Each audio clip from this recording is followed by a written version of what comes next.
It is my very great pleasure and a very great privilege to introduce to you Susan Herman, who was elected president of the American Civil Liberties Union in October 2008. You may have heard of this organization. They do good work.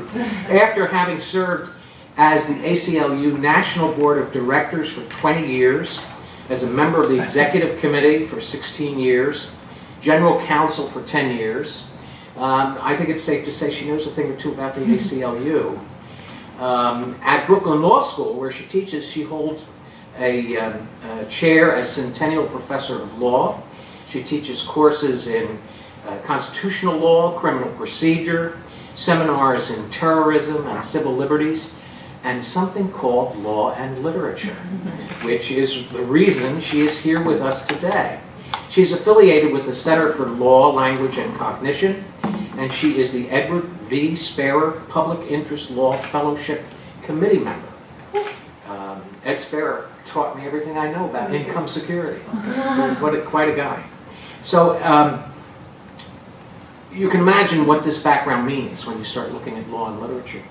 She is, in addition, a highly regarded authority in constitutional and criminal procedure, a prolific author, extensive writings in these various areas of concern. Her most recent book, which I highly recommend you take a look at if you have any interest in the dynamic of the war on terror and what it's done to the fabric of civil society, a book called Taking Liberties, The War on Terror and the Erosion of American Democracy, published by Oxford University Press in what, early 2000? 2011, and then paperback edition updated Right. in 2014. Yeah, and the movie I'm sure is coming soon, so there we are. Anyway, it's a very great pleasure. And to begin with, in the tradition of our law and literature seminar, I would like to present Professor Herman, if you would come here, with her very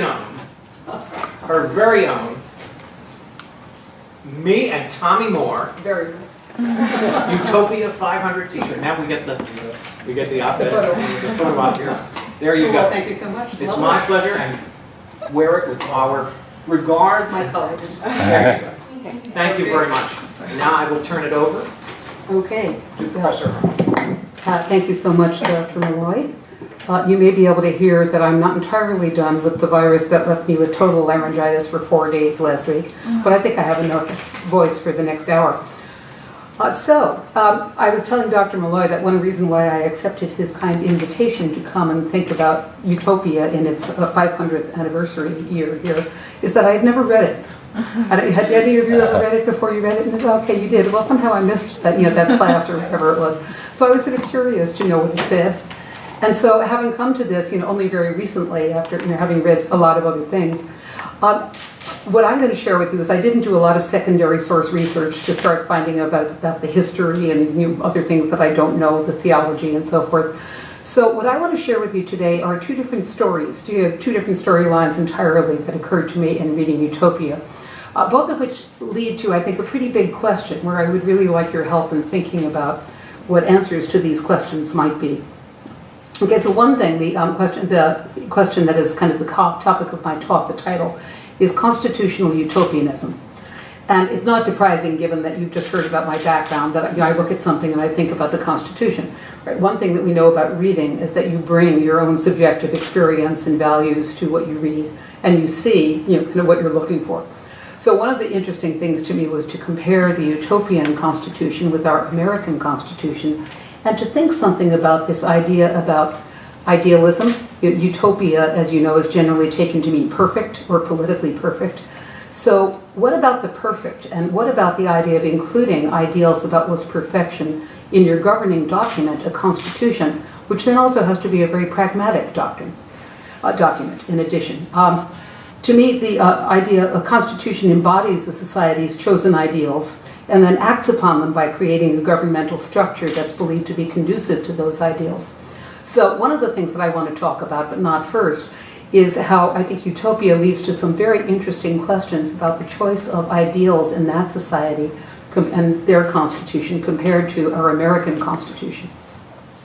But what I want to talk about first, Dr. Malloy was just revealing to you that I also have this law and literature side. Once you start to think about the terms in world in terms of law and literature, it really changes things.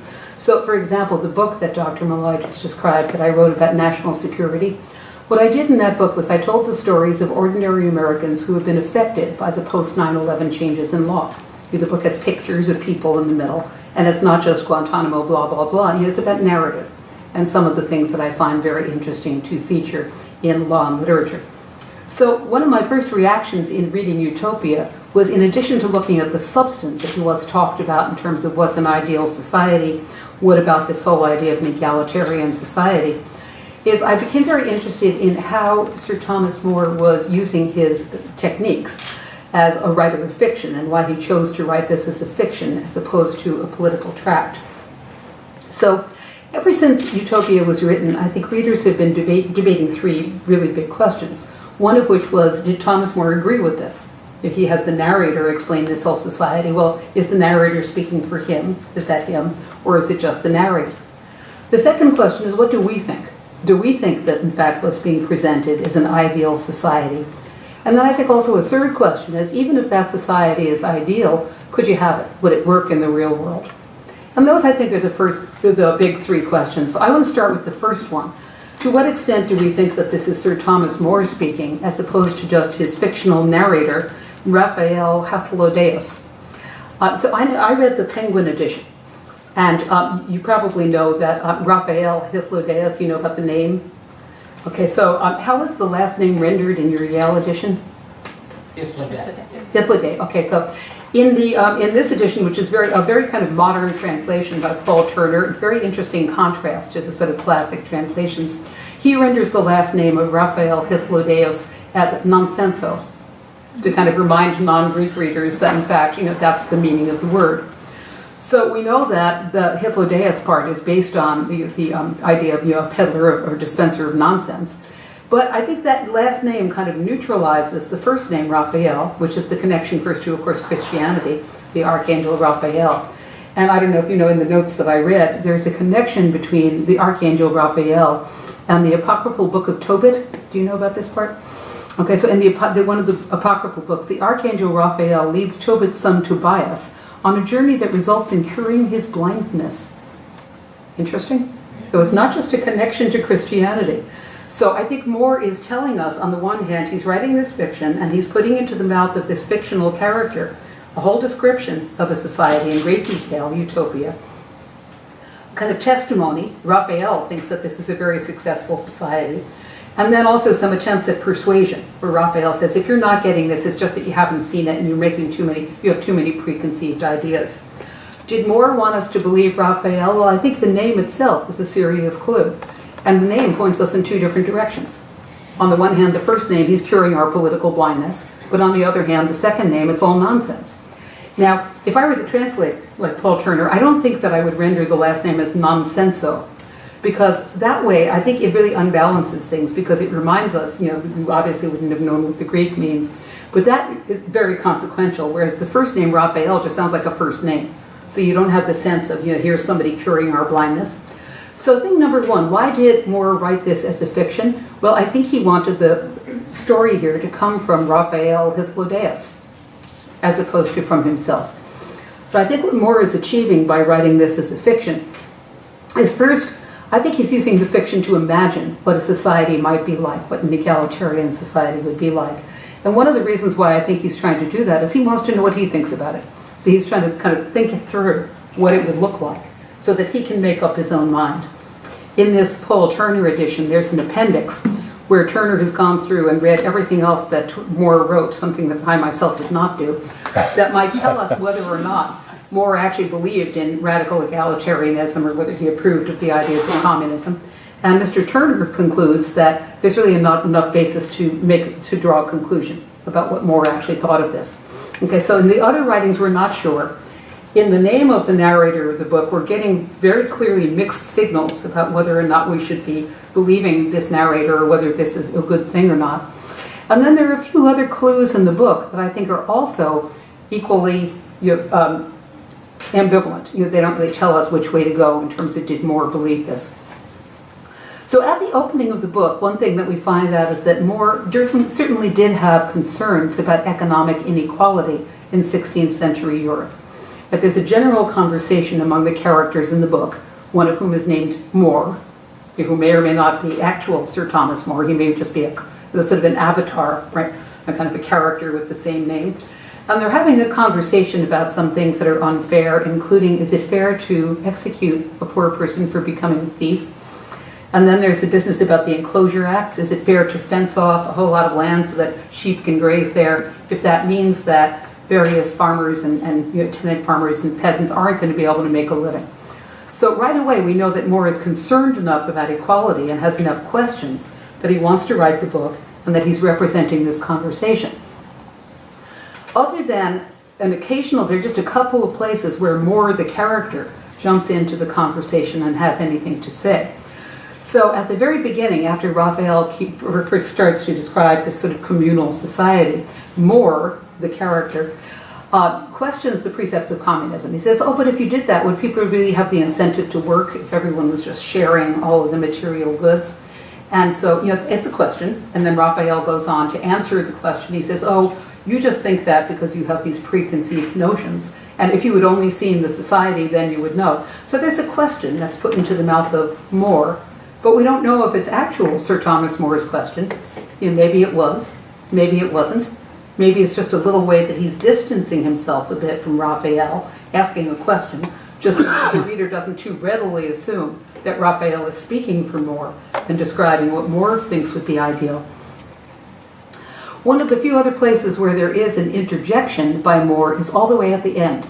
After Raphael answers the question and describes in great detail utopian society and what he likes about it, More at the end says, oh, well, that's all very interesting and you must be tired, so let's talk more about this another time. My feeling is, not so much that Raphael is tired, he's a fictional character, he doesn't get tired, as that More doesn't want to go through the whole debate for us. He wanted to raise the questions. He's not giving us answers. He just wants us to think about all this. So he tells us at the end, he says, well, there's a lot here to discuss. And then he really explicitly hedges his bets.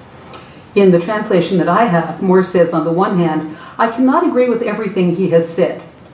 Okay, so that's the nonsenso part. I don't agree with all of it. But, he says, there are many features in the Utopian Republic which I should like, rather than expect, to see adopted in Europe. Okay, so he's saying, some of this makes sense to me and some of it doesn't. But he doesn't tell us how much makes sense to him. Is it the whole design that he thinks is right, but there are a few details he doesn't like? Or is it just a couple of little elements that he likes and he doesn't agree with the whole design? Okay, so I think the whole structure of the book is raising questions without answering them. So what More has accomplished by writing Utopia as a fiction is he's raising all the questions, he's laying everything out, he's trying to invite a debate. But years before Shakespeare did this, years before Herman Melville did this, he's setting out different points of view distributed among his characters' mouths, including More, his avatar, and letting the reader decide what the reader thinks. Okay, so I think that we can't really be sure, what Sir Thomas More thought about communal society, but we can be sure that he sure knew how to use the techniques of fiction. Okay, so here's where I want to get to another, what to me is a very interesting question. And this is a work that it may seem to you that I'm dragging this in from left field, but I think you'll see how this belongs here. The reason that I first thought of it was that the last Law on Literature piece that I was just working on, which is going to be published this summer, was it's about Theodore Dreiser's An American Tragedy. And I've been invited by the New York Courts Historical Society to speak on a couple of occasions at the New York Court of Appeals and the New York City Bar Association, and then to write up my speech about Dreiser's American Tragedy and the principal case on which it was based, which is the homicide trial of Chester Gillette a little over 100 years ago in upstate New York. So has anyone read An American Tragedy? Okay, then we can talk freely. Okay. Dr. Malloy has. Okay, so here's the basic plot of An American Tragedy, which is the plot of the Gillette case. Gillette is a poor boy. He has a rich uncle. He's working for his rich uncle's factory in upstate New York, which kind of puts him in the world of somewhat more affluent people. He takes up with a factory girl, who's the daughter of farmers, who's working in his uncle's factory. He then becomes much more interested in spending time with more affluent people in town, and evidently thinks he may be able to marry well and have a lot of money and so forth. Whereas the factory girl apparently sees him, because of his rich uncle, as her ticket to upward mobility.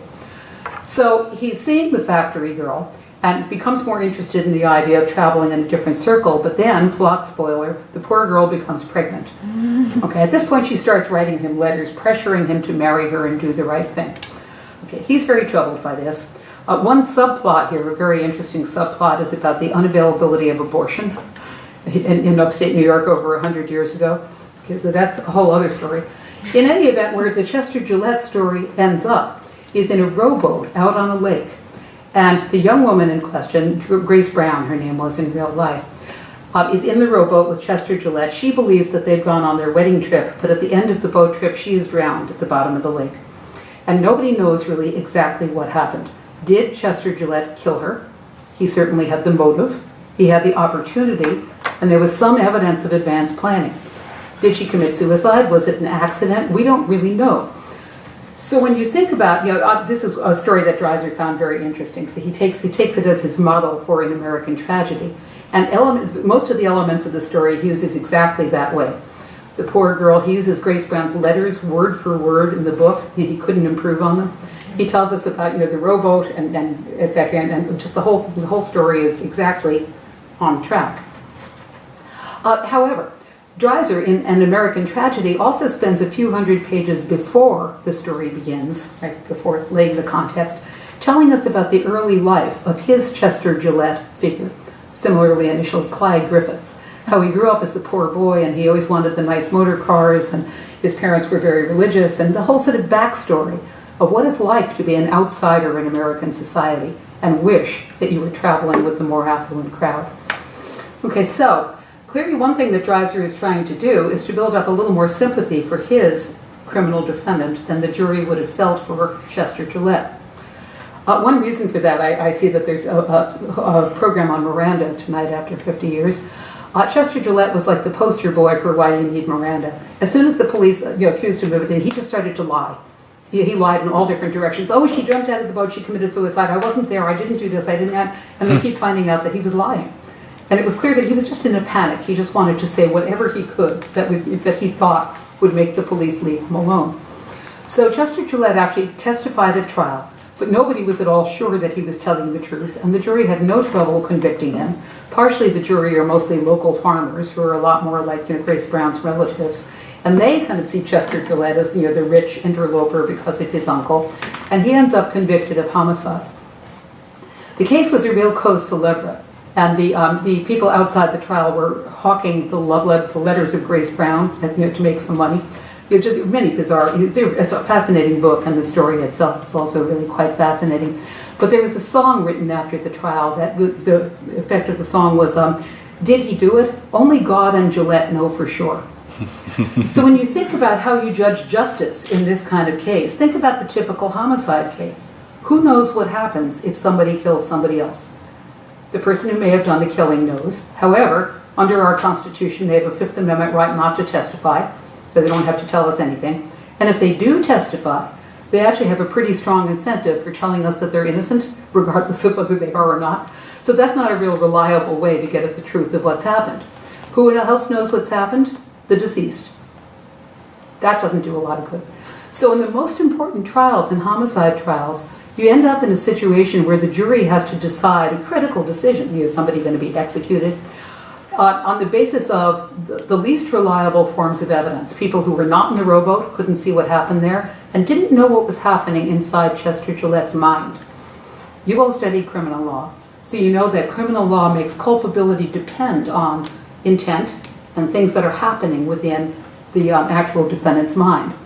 So, again, impossible to know what was going on in Chester Gillette's mind when he was out in the rowboat, and probably impossible to know whether Grace Brown accidentally fell overboard or whether, in fact, Chester Gillette killed her.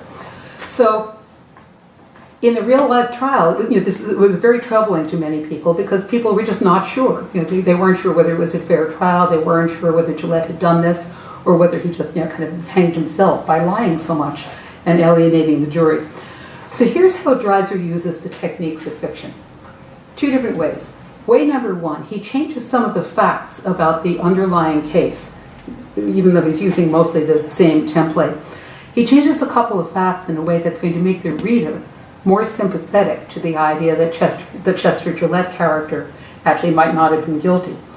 One of the things he changes, for example, is that Chester can't afford to hire a defense attorney to represent him in the homicide trial. So his wealthy uncle agrees to hire a lawyer to represent him for the trial, but not for an appeal if he's convicted. And the uncle, because he's controlling the shots, also insists that nothing be done that might embarrass the more affluent friends. So he's preventing people from coming in to testify. They're foreclosing certain lines of defense because he doesn't want any embarrassment caused to himself or to the wealthy friends. Okay, so Dreiser clearly is trying to suggest to the jury that there's something going on here and that the quality of justice that Chester Gillette experienced might well have been due to the fact that he didn't have any money. In the actual case, New York State assigned a couple of very good lawyers to represent the real Chester Gillette. Okay, so Dreiser made that up. He's clearly trying to focus people on more overt ways in which you could think about whether there's something going on here that's about justice and equality. Here's the other thing that Dreiser does, which really fascinated me when I began to think about what was going on here. Dreiser tells us exactly what happened in the rowboat and exactly what happens in Chester Gillette's mind, because he can. He's writing fiction. Here's what he was thinking. Here's what happened in the rowboat.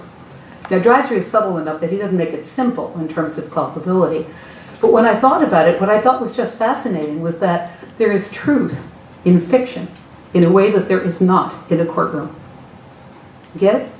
Dreiser is positing what the truth is. It's like a scientific experiment where he's controlling for what actually happened. And if you know what happened, you know what he was thinking, you know what happened in the rowboat.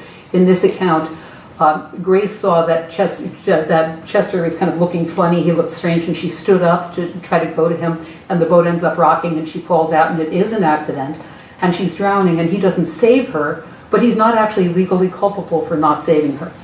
And he, in his own mind, is not sure whether he feels morally culpable, but you're told every step of what happened in a way that the jury in the Gillette trial did not know that. Okay, so here was my very interesting perception. If Theodore Dreiser is trying to get us to think about heavy issues, about what's justice and what's the connection between justice and inequality, and is a deterministic system of criminal law a good idea, making up the facts, positing the facts for us is a great way to empower the jury to put the justice system on trial instead of Chester Gillette. We know what happened, because so we have to decide whether or not we think what happened was fair to him. Okay, so there's my perception, and that's interesting, right? The whole idea that you can control for truth. So then, because that was something that I was just writing, when I was reading Utopia, and we had this whole question about how reliable a narrator is Raphael Hythlodaeus, is he telling us the truth? Should we believe him? Should we trust him?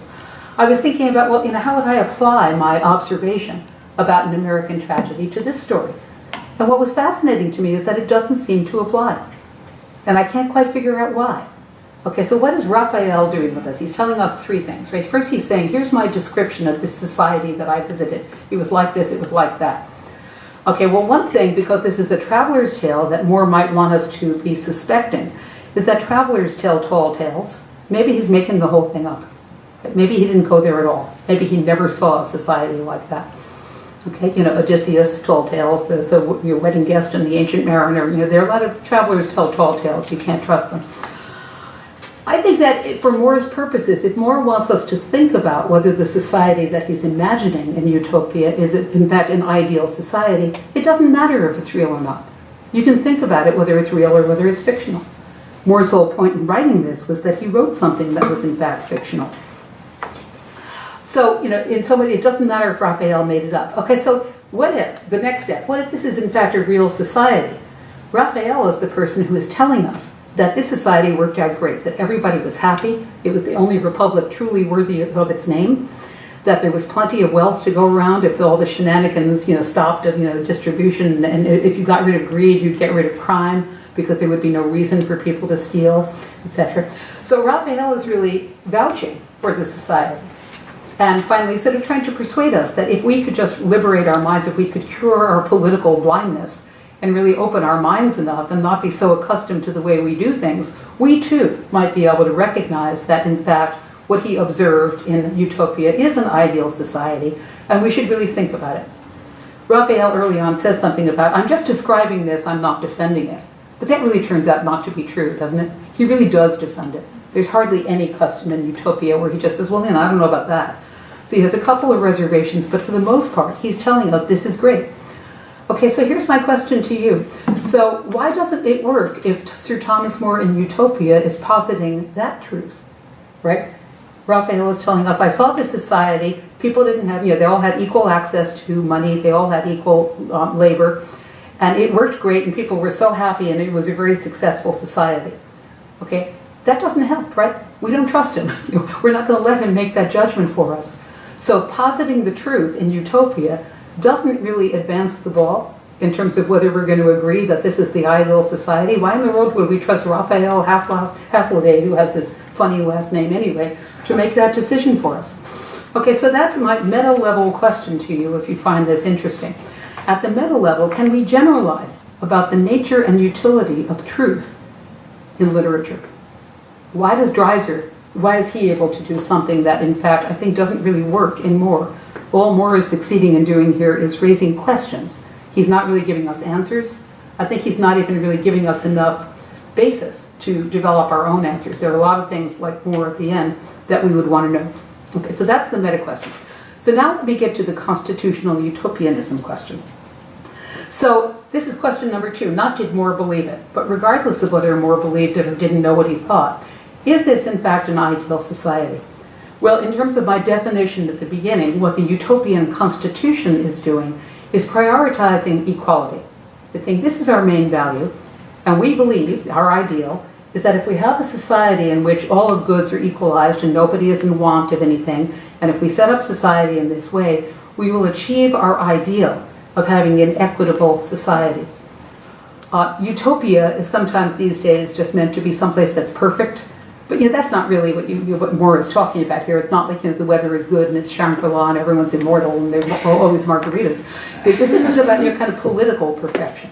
So the utopian constitution is positing as its chief value that equality, economic equality, is critical to a just and happy society.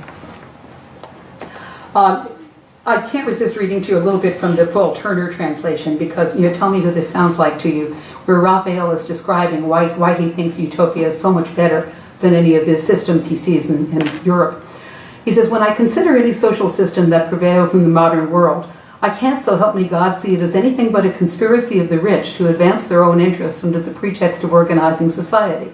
They think up all sorts of tricks and dodges, first for keeping their ill-gotten gains, and then for exploiting the poor by buying their labor as cheaply as possible. Once the rich have decided that these tricks and dodges shall be officially recognized by society, which includes the poor as well as the rich, they acquire the force of law. Thus, an unscrupulous minority is led by its insatiable greed to monopolize what would have been enough to supply the needs of the whole population. Sound like any presidential candidates you've seen lately? Thank you. They'll feel the burn, right? Okay, so Raphael is telling us that getting rid of economic inequality has gotten rid of all the greed, unhappiness. It turns out that people only thought that material goods were important because they were trained to think so, that there's nothing inherent in us that actually likes gold and silk, and that if we just got over the habit of thinking about things like that, and if everybody did their fair share of work, we would have an affluent, happy society. Okay, so I recognize that my own description of Utopia, as I read it in Raphael, is of course also subjective and selective, and so this equality notion I think is really quite central to it. But there are a few other aspects that really I just want to highlight in terms of the description of what's going on here. Does this remind you of any presidential candidates?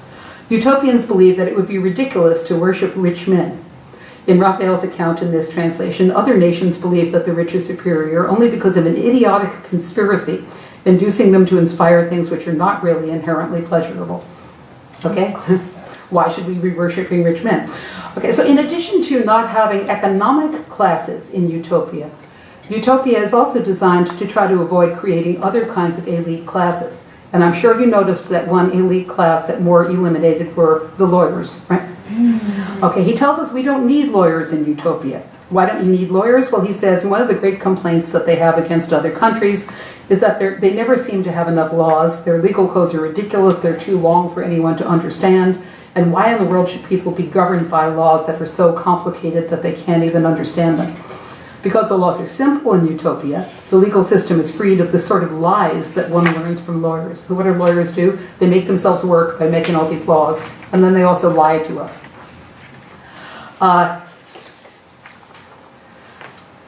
I think you could sort of cynically ask, well, what would be the point of being a lawyer anyway if there's no wealth, right? The acquisition of wealth is beside the point. So the other thing that the utopian constitution strives for is political as well as economic equality. So did you notice that wealth does not influence elections? There's no money. Okay? Did you notice, I thought this was especially interesting, there is no campaigning allowed. And one of their laws is that if you are caught campaigning for an office, you're prohibited from running for that office forevermore. Now, whatever you think about whether a society that eliminates lawyers is ideals, these days, would you eliminate political campaigns? Yes. Okay, that's beginning to sound like, utopian. Okay, so in some ways, utopian society did deviate from our contemporary understandings of equality. They did have slaves. Feminism had not come to Utopia, although Moore has a couple of very interesting shout-outs to gender equality for a 16th century person, including that women are eligible to become priests, even though it doesn't really happen that often. I also thought it was fascinating that Moore was on the track of having utopian society disavow discrimination on the basis of something that we only recently have named as lookism.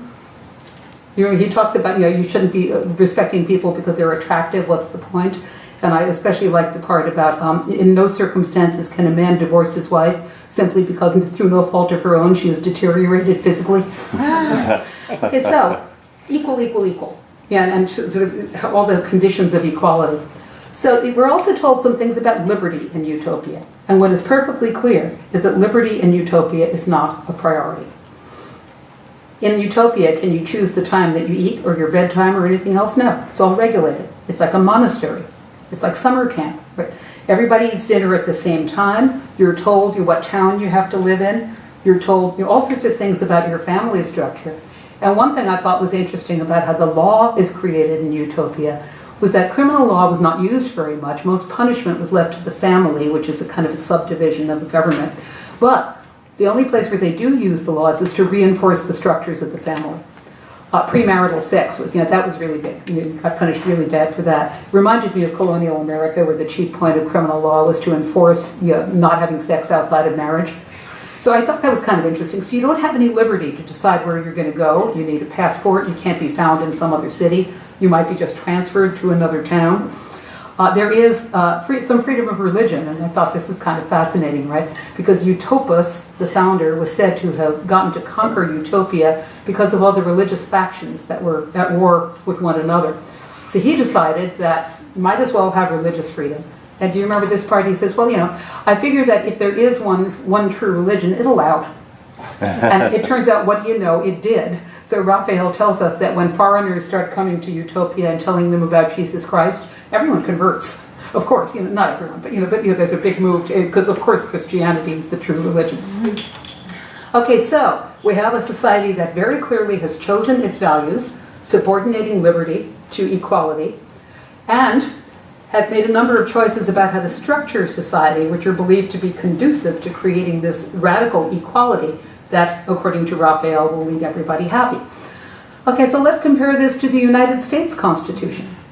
Okay, first thing that becomes very apparent is that equality has never been our priority value. Think back to the Declaration of Independence. That was one thing that sounds good, right? We hold these truths to be self-evident, that all men are created equal. That's nice, but that was not a charter. That was just a declaration. When it came to the Constitution, and the whole question of what are the ideals that we're going to put into the 18th century Constitution, there was no mention of equality. And one reason for that might be, of course, the great compromise over slavery. And you can read, all sorts of things about the extent to which the Constitution is a pro-slavery document, but it's certainly a document that tolerates slavery if that's the choice of the states. And in light of that, it would have seemed pretty hypocritical to put a statement like the Declaration of Independence statement, all men are created equal, into a document that also tolerates slavery. So the 18th century Constitution has no mention of equality. The framers, who we talk about all the time, were like 1/6 of the adult population. It was only men, white men, who had property. That was it. This was not an equal society. Well, we all know, of course, that the compromise under the Constitution about slavery lasted less than 100 years. Then came the Civil War. Then came the 13th Amendment, eliminating slavery, and the 14th Amendment, for the first time, mentioning equality in the Constitution. But what the 14th Amendment says is that no state shall deny any person the equal protection of the laws. Is that the same as equality? It's not, right? There's no affirmative obligation. There's no obligation of the state to provide people with just wants. I once wrote an article saying that I think that after the 13th and 14th Amendment, I think there would have been sufficient basis to interpret the 14th Amendment as actually creating a society where there should be some obligation on government to meet just wants. The Freedmen's Bureau, there's a lot of very interesting background here. But we all know that that just did not happen. Now, one of the reasons why that did not happen was that the 18th century Constitution had made choices that really push in the other direction. Private property. Does our 18th century Constitution disparage the private ownership of property? Oh no, it exalts it. The takings clause in the Fifth Amendment, your property can't be taken for public use without just compensation, the due process clause. So, you read your constitutional history, and the Constitution is embodying this very Lockean notion that your property that you gain for yourself, from nature, is something that deserves protection, and that there's something in the ownership of property that is essential to the proper relationship of the individual and the state. So private property is very big. Of course, no provision of any sort of socioeconomic rights or affirmative rights. There's nothing in the federal Constitution, unlike many state constitutions, that guarantees any form of public education or public assistance or public health care or anything else. Just nothing like it. And if you think about the greatest battles that we've had about the meaning of the Constitution, a lot of them have been about any governmental action at any level that has redistributional effect of any sort. The Lochner case, right? The Supreme Court says you can't have a contract that protects bakers against having to work too many hours because it violates the freedom of contract. Okay, that case is now gone. But think about a more recent example of where there have been vicious battles in all three branches of the federal government about whether Congress even has enough power to pass a statute providing affordable health care to everybody. Okay, redistributional. Okay, it's the same problem. We do not value equality. Unlike utopians, who evidently seem to all agree on what political equality is, we all know that money does have a bit of an influence on elections in our country, and we do have a bit of campaigning. The Supreme Court has interpreted the First Amendment on liberty as providing a right of free speech to spend as much money as you want on elections. So liberty. Consistently, the 18th century Constitution prioritized liberty over equality. Individuals are viewed as having the right to make decisions, not only what time you're going to have dinner, but where you want to live, what your family structure is going to be like, whether or not to carry firearms. We espouse religious freedom, even for atheists, which was a little too far for Thomas More in Utopia. We can ignore our families and ride off into the sunset. We just have a great deal of freedom. Now, I think that the fact that utopians did not prize liberty is one of the reasons why they didn't need laws. Think about what laws do. Most laws are about protecting you against any sort of community interference with what you want to do, or protecting you against any sort of threat to your ownership rights. So we have lots of laws and lots of opportunities for lawyers because of the fact that we have this basic idea of liberty. So on the whole, I would say that the utopians are great at equality, not so good at liberty, and we're great at liberty, not so good at equality. You think about the French triumvirate of values, liberty, equality, fraternity. We don't even touch fraternity, forget that. Nothing about community. The utopians would rate pretty high on that scale, though, right? It's a very kind of communal and fraternal association. So one of the things that I think in terms of constitutional utopianism is we do have this guarantee of equality in the Constitution in some form, the guarantee of equal protection of the laws. What does it mean to have values, both of which we say that are our values, if they may not be consistent? And so my other kind of big question here is the message of utopia for Americans not even just, is this an ideal society, But if you could really examine all the scientific premises, would the economy work? Does human nature, in fact, is there something inherent that makes us greedy, or makes us want to look good, or makes us want to accumulate more wealth? If you could dispose of all of those obstacles to would it work, if you really thought that it would work, would we be willing to have a society in which we really let in more equality, even at the expense of liberty? So we have the utopian society, radical egalitarianism, and our society, as we've interpreted the Constitution, which is radical non-egalitarianism, it's radical individualism. Okay, so if you have both in the Constitution, is that a problem because you haven't chosen, or in fact, would it be better? So one thing I also think you would also have to get to the question of if we wanted such a society in this country, what would we have to do to get there? You probably need a constitutional convention, right? And could you get everyone to agree to kind of throw in what they had, pool their resources to have a more equal society? You really wondered what happened to you in the transition after Utopus conquers everybody and says, here's what we're going to do, you have to give up this, and could have been a problem. Okay, so the third question there, not just, what did Moore think, we don't know. Is this an ideal society? Well, it's a very different society from ours. It's one that really makes a very different choice of priorities and then works very hard to be consistent and to implement that priority, which is not our priority. So the third question, is it realistic? Could this really happen? What I found myself thinking of when I started to think about, well, is it realistic and what Moore was doing? I was saying at the beginning that Moore was really, I think, trying to imagine what this would be like more than telling us all the information that we'd want to know in order to decide whether or not this is how we'd want to go. And so here's what I found myself thinking about. See if you recognize the poet to this one. Imagine no possessions. I wonder if you can. No need for greed or hunger, a brotherhood of man. Imagine all the people sharing all the world. You may say I'm a dreamer, but I'm not the only one. I hope someday you'll join us, and the world will be as one. Okay, you got it? That's our friend John Lennon, right? And I think what John Lennon is saying is, forget the realism. Let's just start imagining. And so here's where I want to end up, which is, again, a kind of a big question for all of you. Rather than the kind of radical choice that we've made in our Constitution, we do liberty. We say we believe in equality, but we really don't. We consistently choose against it. What would it mean to have both ideals in our Constitution? Is that just impossible?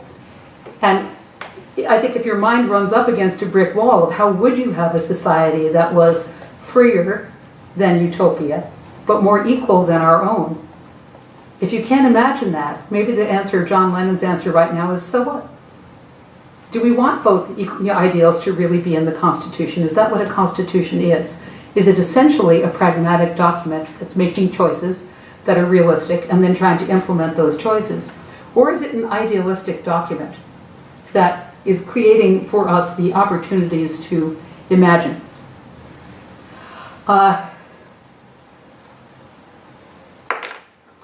So I guess at the end what I want to do now is bring this back to Theodore Dreiser, because I brought him in from left field, so I want to end with him on left field. So it seems to me that what Dreiser is doing in An American Tragedy is a very nice counterpoint to Utopia. Utopia is a society that is extremely egalitarian. Maybe for some of our tastes too egalitarian because it doesn't have any freedom, and it's hard for us to imagine wanting somebody else to tell us what time we have to have dinner and what town we have to live in, etc. But what Dreiser tells us is that if you don't have enough equality, if you have a lot of economic equality, that's going to be a problem up and down the line, including somebody who gets charged with a crime who may not get equal treatment under justice. So in selecting ideals, I think one of the questions that we have to confront is how subjective that choice is. Might one person's utopia be another person's dystopia? Do we have to choose at the end of the day? I think this is the very provocative question. Do we have to choose between Moore's utopia and Dreiser's dystopia? Or is there something that we can imagine, even if we can't imagine what it is, that has the best elements of both? And that's where I want to end and see what you want to talk about.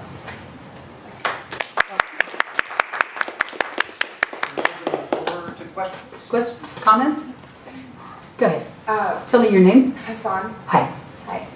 So the last part where you mentioned a utopia could be another person's dystopia has been the common theme that has been prevalent in our discussions throughout the semester.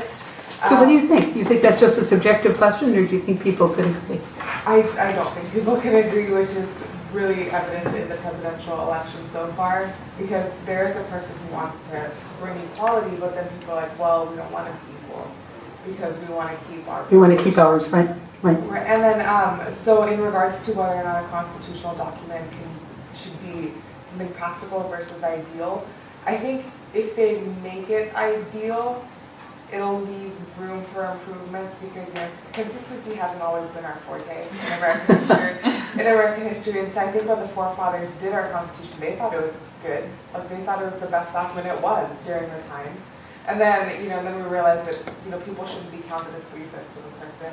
And then women should also be given the right to vote. So I think, like, if you have a document from which you can work off of, you'll get closer to a utopia that works for everybody.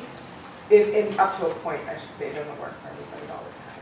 But I think having that as a base and then moving forward by adding things or taking things away depending on how society evolves will sort of get to a place where some people can be happy a little bit more than they were before. Is what I got out of it.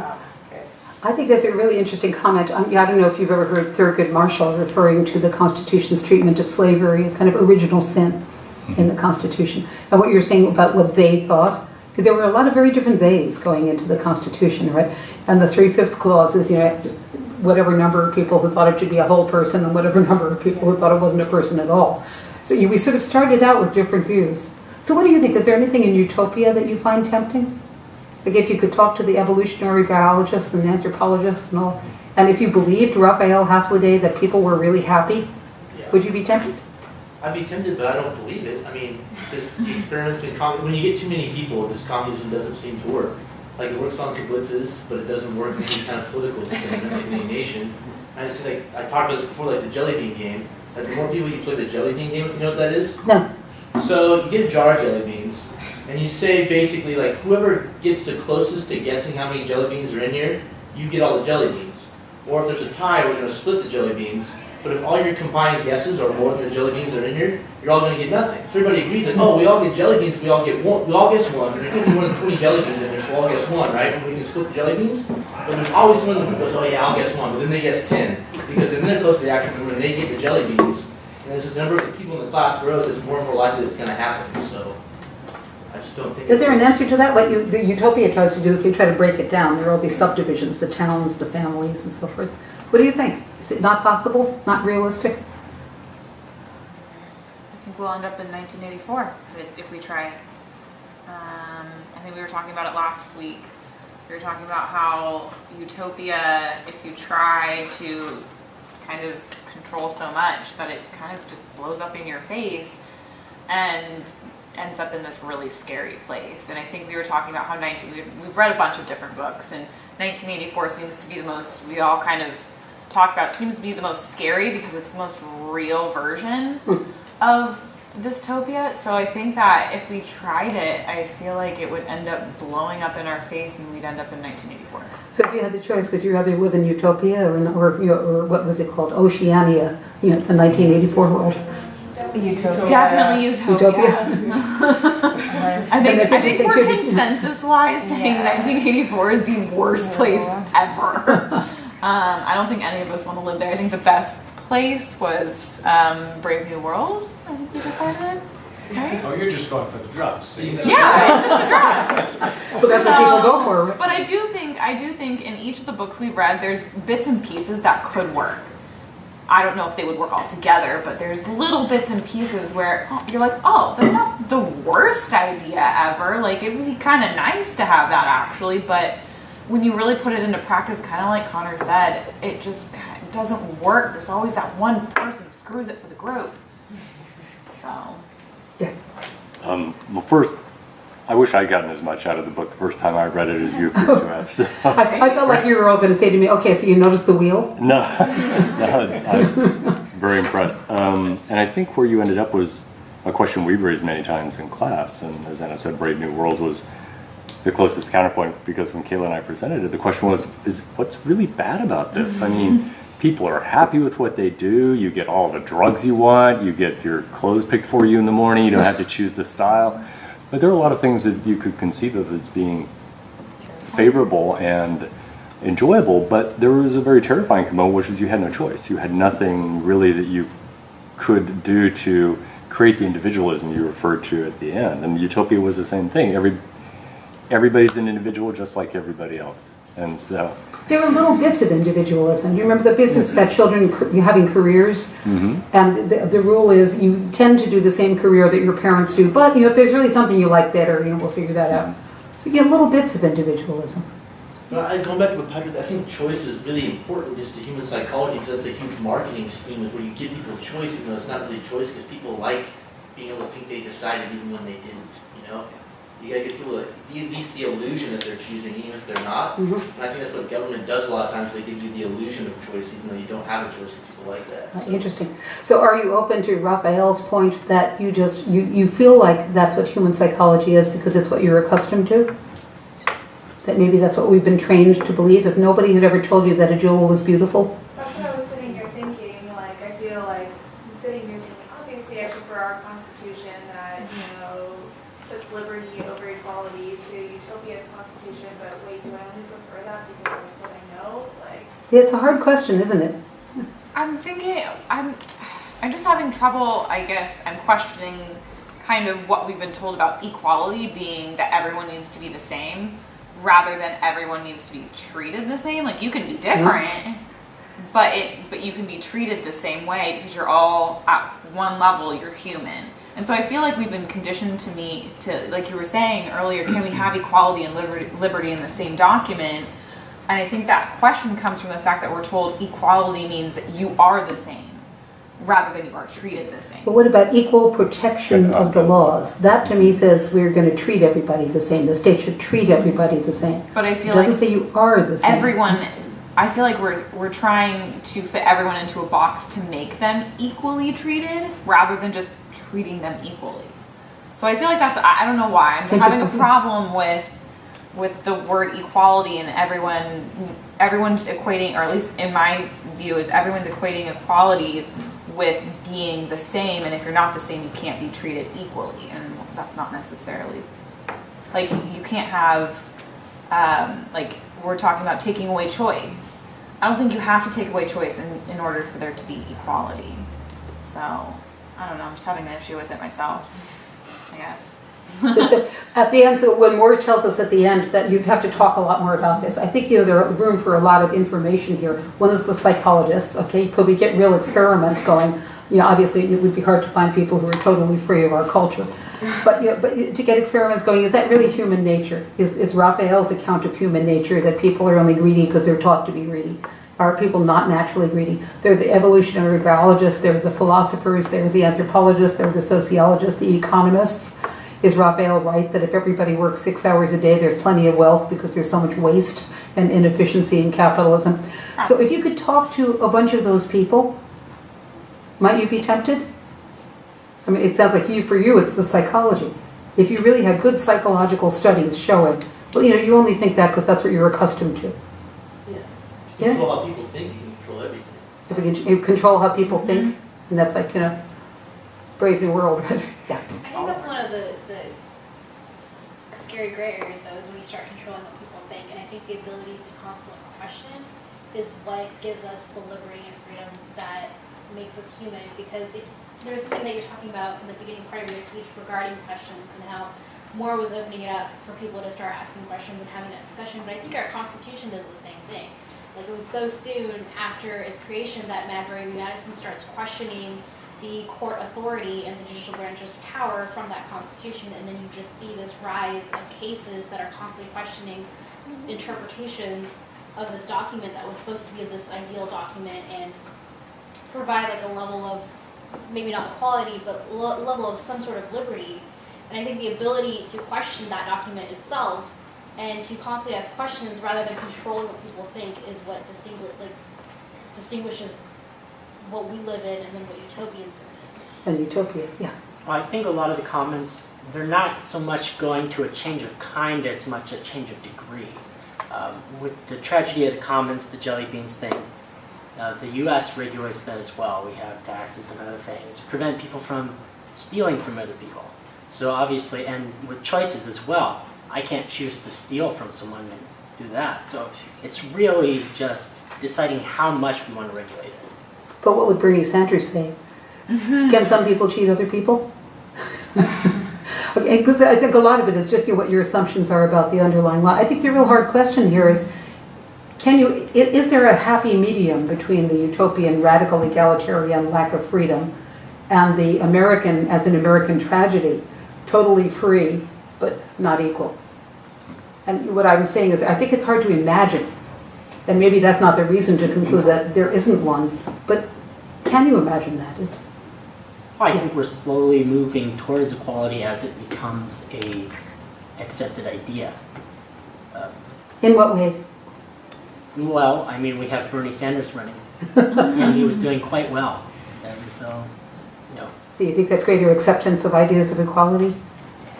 Ideas that we shouldn't be worshiping rich men? Well, there was actually just a release, the LGBT Travel Bureau in England just released a report about the U.S.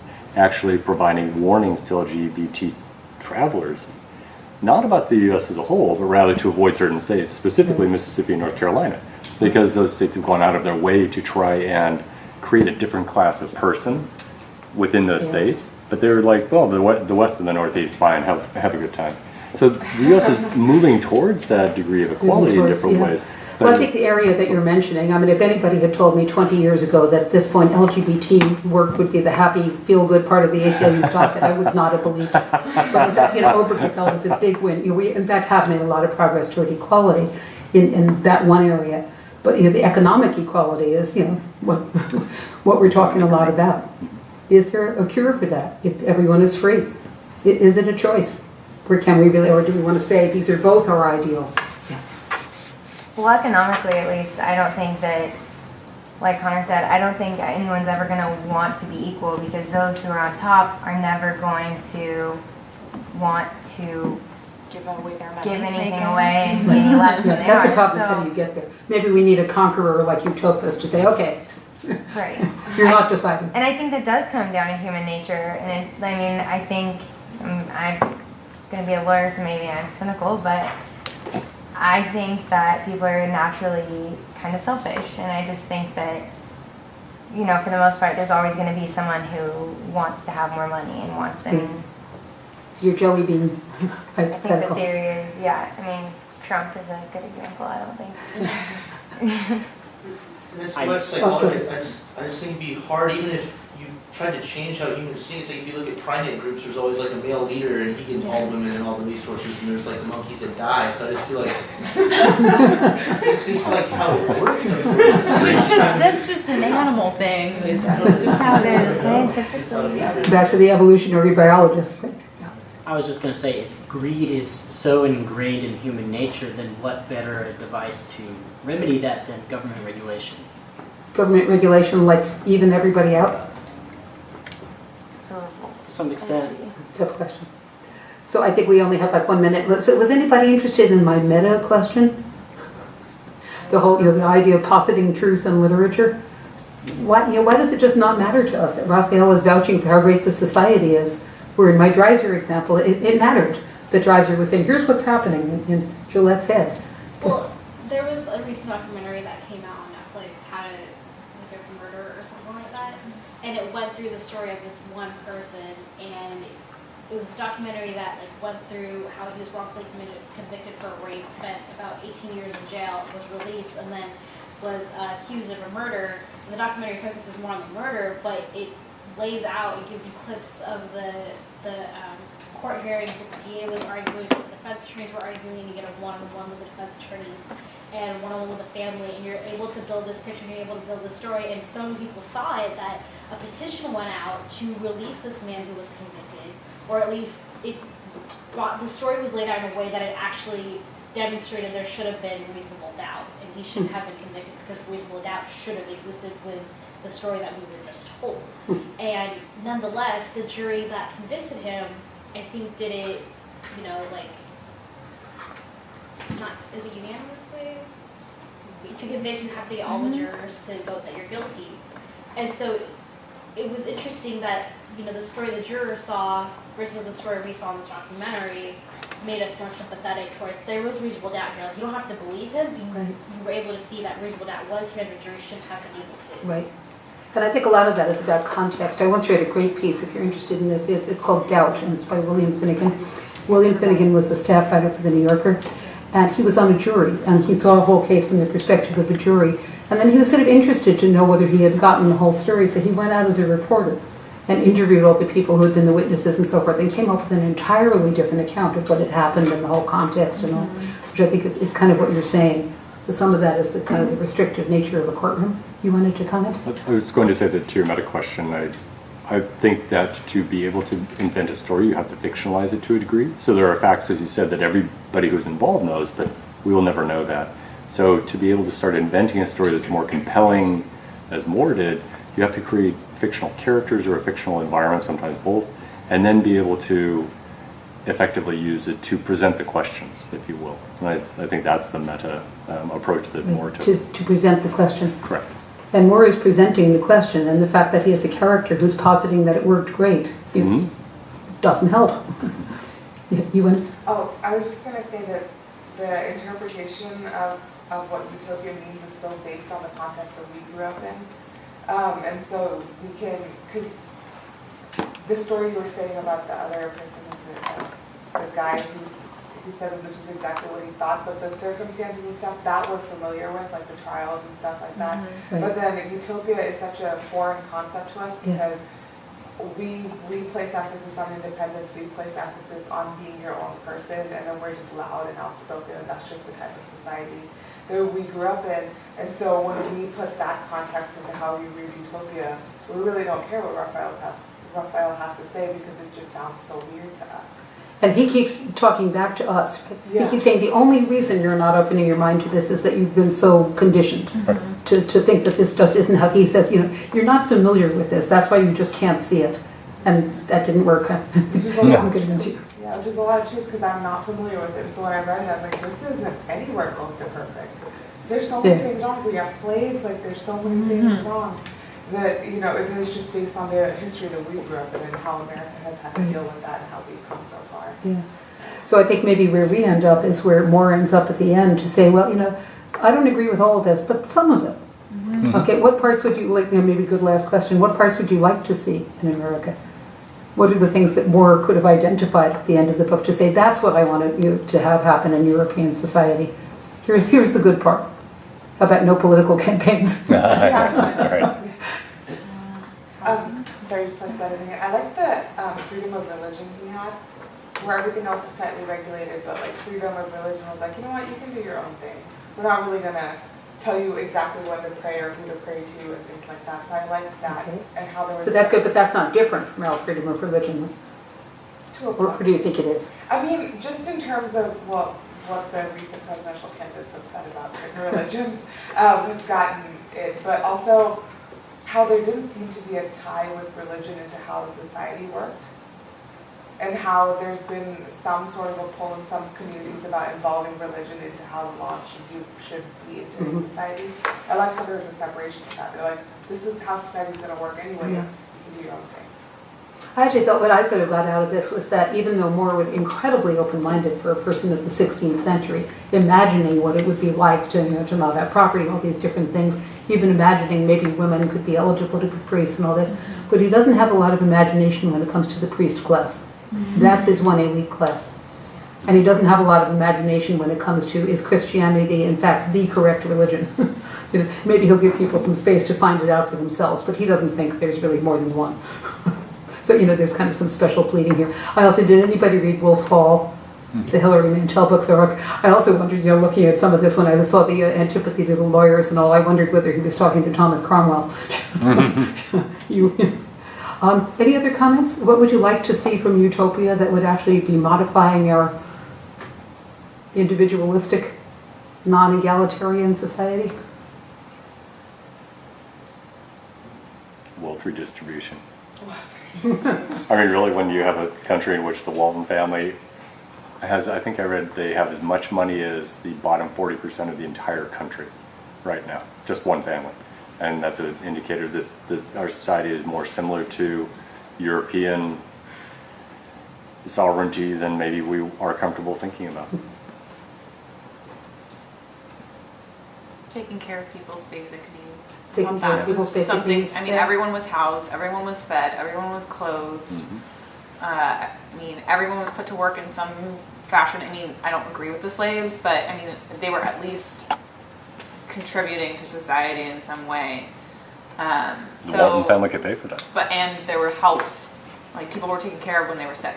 Right. So They had their health care. they had their health care, but those types of things, you see the homeless people on the streets, especially our vets, and you see the medical needs that they do have, and I'd like to see that people's basic needs taken care of. I also, there's little things too, like the lack of focus on material things that they had, and like the family importance of like eating with their families, and like just stuff that we don't really always see today. It's almost like you hear about it, but like it doesn't really happen. So I think at the end, and so in my own constitutional terms, I think part of what we're talking about is I think that there was room for some of the things that you're talking about to be interpreted as being part of the Equal Protection Clause, or part of what Congress might have had the power to do in enforcing the 13th and 14th Amendments. It hasn't happened so much, but I think a lot of our own constitutional history is about the fact that the 19th century amendments to the Constitution were not interpreted to change the 18th century Constitution that much. And that's been one of our major divisions, going forward in all of our contemporary debates about, could you really have enough of a tax base to equalize income? Well, what do you think?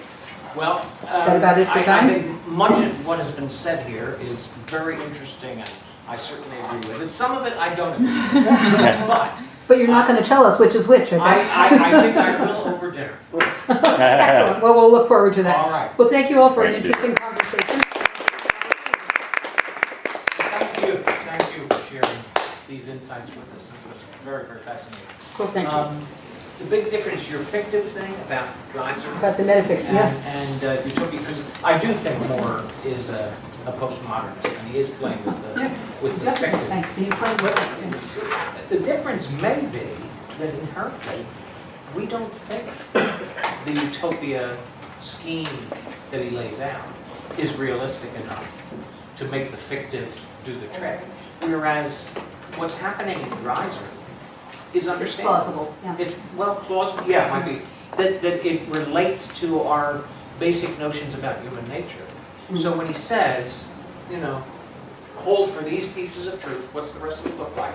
We can do that experiment because we think the experimental model has been set up in a way that seems fundamentally credible. Yeah. And at that point, it doesn't help that Raphael keeps saying, you only don't think this is credible because it's so unfamiliar. Open your minds, open your minds. But that's what he would say. And I love the imagined thing, but I'm sure, he probably was humming that song every night that he went back to his luxurious home. In the Dakota. In the Dakota. So it's easy enough to do that. We all have our contradictions. That's right. That's it. So thanks again. Really. Thank you. Thank you.